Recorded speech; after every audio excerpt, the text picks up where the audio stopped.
एक बार की बात है। हरिनगर नाम के एक शहर में एक परिवार रहता था। उस परिवार में रमेश, उसकी पत्नी मीनू, दो बच्चे और उसके चाचा चाची रहते थे। वो घर रमेश के चाचा चाची का ही होता है।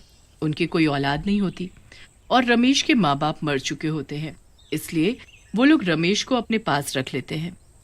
रमेश ठेले पर ऑमलेट बेचता था और उसकी सारी कमाई उसके चाचा चाची रख लेते थे।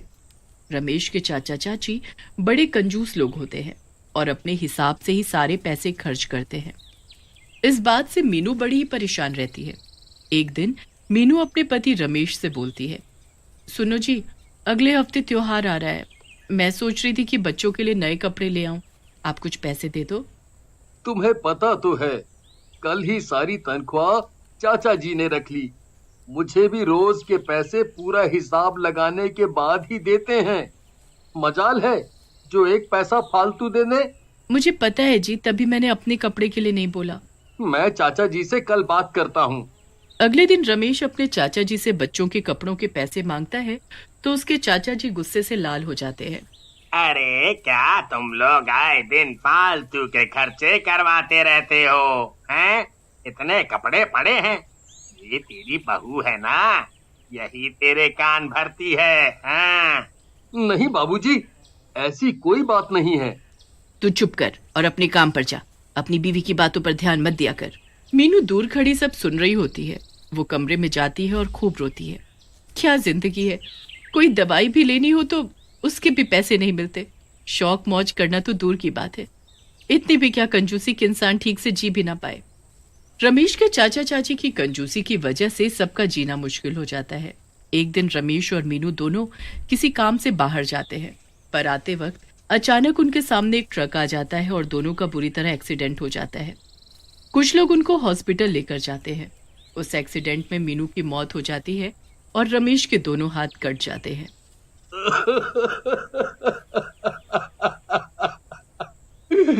नहीं नहीं, ये क्या हो गया?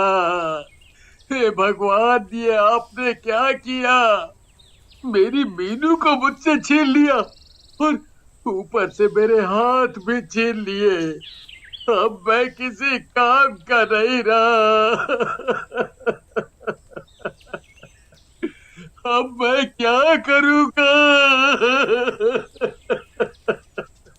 रमेश बहुत रोता है। बेचारे बच्चे भी हर वक्त अपनी माँ को याद करते हैं। घर में कमाने वाला एक ही आदमी होता है जिसके हाथ कट चुके होते हैं। समझ नहीं आ रहा होता कि आगे कमाई कैसे होगी। रमेश एक दिन अपनी रेहड़ी को खड़ा देख रहा होता है। वो खुद को इतना लाचार समझने लगता है और ऊपर से तभी उसके चाचा जी आकर उसे सुनाने लगते हैं। हे भगवान, अब घर का खर्चा कैसे चलेगा? तू तो अब किसी काम का भी नहीं रहा। तुझे और तेरे बच्चों को कौन बैठा कर खिलाएगा? हैं? मुझे इस बात का खुद बुरा लगता है, पर मैं कर भी तो क्या सकता हूँ। देख बेटा, हम भी बूढ़े लोग हैं, अपना गुजारा कर ले वही बहुत है। तुझे और तेरे दो दो बच्चों को कहाँ से खिलाएंगे? आप ऐसे तो मत बोलो चाचा जी। मैंने जिंदगी भर अपनी सारी कमाई आपको ला कर दी है। अरे तो हमने बदले में तुझे पाल पोस कर बड़ा नहीं किया क्या? हैं? मुझे कमाई देकर कौन सा एहसान कर दिया हम पर? ऐसा है, तू अपना ठिकाना देख ले। हम तुझे और तेरे भुक्कड़ बच्चों को अब और अपने घर में नहीं रख सकते। ये आप क्या बोल रहे हो चाचा जी? रमेश के चाचा उसकी एक नहीं सुनते और उसी वक्त उसको बच्चों सहित घर से निकाल देते हैं। रमेश और उसके बच्चे खूब रोते गिड़गिड़ाते हैं, पर उनको किसी पर तरस नहीं आता।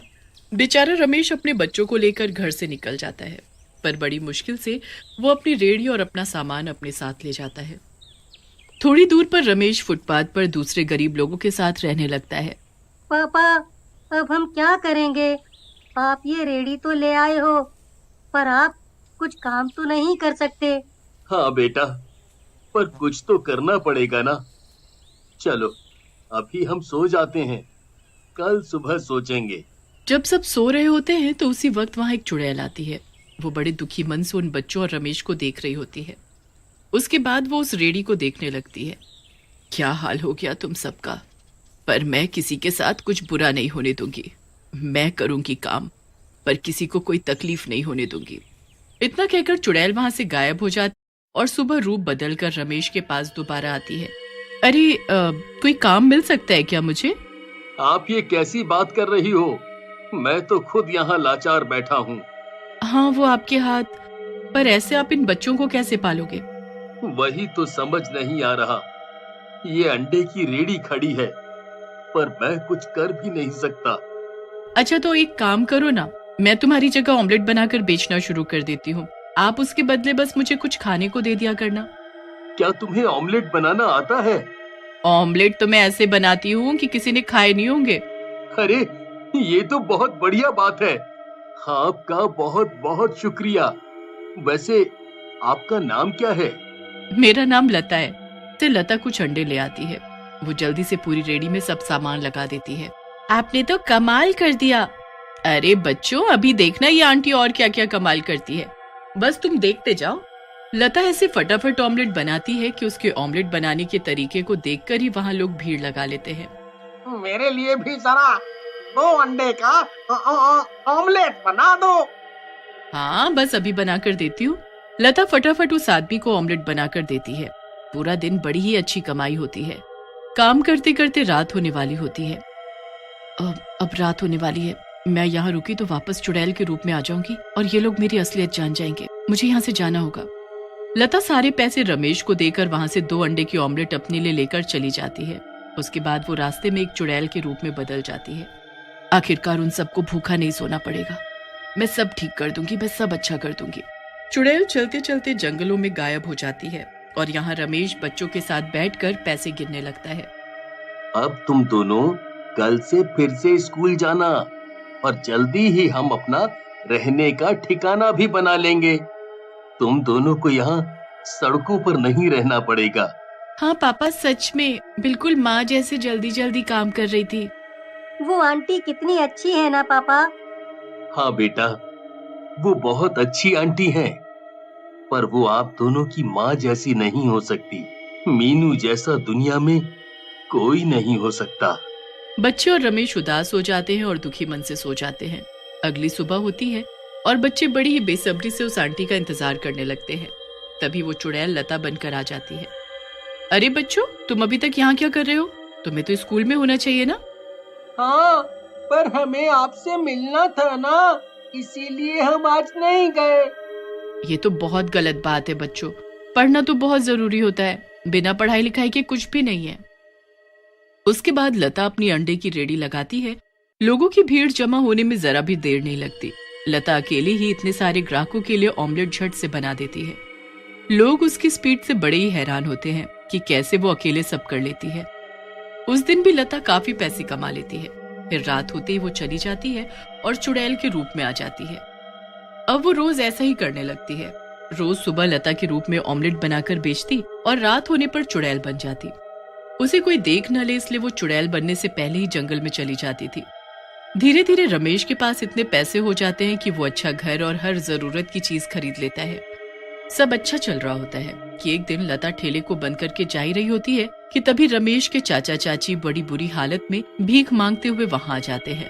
अरे चाचा चाची, तुम्हारी ये हालत कैसे हुई? क्या हुआ चाची? कुछ खाने को दे दे बेटी, कुछ दे दे। रमेश बेटा, सब बर्बाद हो गया। घर में चोरी हो गई, चोर सब कुछ ले गए। हमारे खाने के लाले पड़ गए हैं। कब से तेरे चाचा और मैं भूखे हैं। कुछ दे दे बेटा।